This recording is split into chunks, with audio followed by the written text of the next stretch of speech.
இங்க நம்ம ரம்யாக்கும் blood cancer இருக்கறனால அவளுக்கான ட்ரீட்மெண்ட்டையும் ஆரம்பிச்சிடுறாங்க.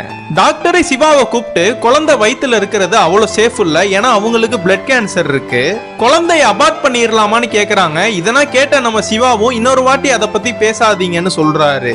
நம்ம சிவாவோட ஒய்ஃபான ரம்யாவை கூப்பிட்டு உங்களுக்கு நிச்சயமா அந்த குழந்தை வேணுமான்னு கேக்குறாரு. எனக்கு கண்டிப்பா இந்த குழந்தை வேணும்னு நம்ம ரம்யாவும் சொல்லிடுறாங்க. நம்ம ரம்யாவும் சிவா கிட்ட நான் இன்னும் கொஞ்ச நாள் தான் உயிரோட இருப்பேன், எனக்கு ஒரு 5 ஆசை இருக்கு, அதை மட்டும் நிறைவேத்துன்னு சொல்றா. நம்ம சிவாவும் அந்த பொண்ணோட எல்லா ஆசைகளையுமே நிறைவேற்றிட்டு இருக்கான். நாட்கள்லாம் போக போக இந்த பொண்ணு பயங்கரமா கோவப்பட ஆரம்பிக்கிறா. இந்த பொண்ணை கண்ட்ரோல் பண்றதே பெரிய பாடா இருக்கு.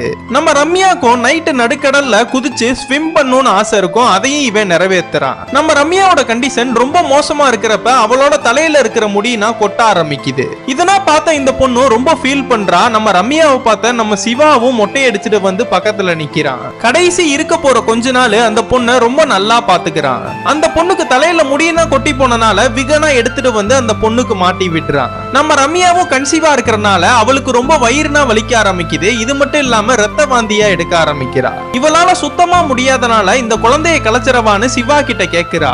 நம்ம சிவாவும் அந்த பொண்ணு கிட்ட எதேதோ சொல்லி சமாளிச்சு அந்த குழந்தைய கலைக்க வேணான்னு சொல்றான்.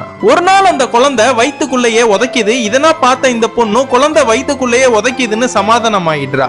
இதுக்கப்புறம் என்ன நடந்துச்சுன்னு உங்களுக்கு தெரியணும்னா கீழே கமெண்ட் பாக்ஸ்ல பார்ட் 3ன்னு போட்டு போங்க.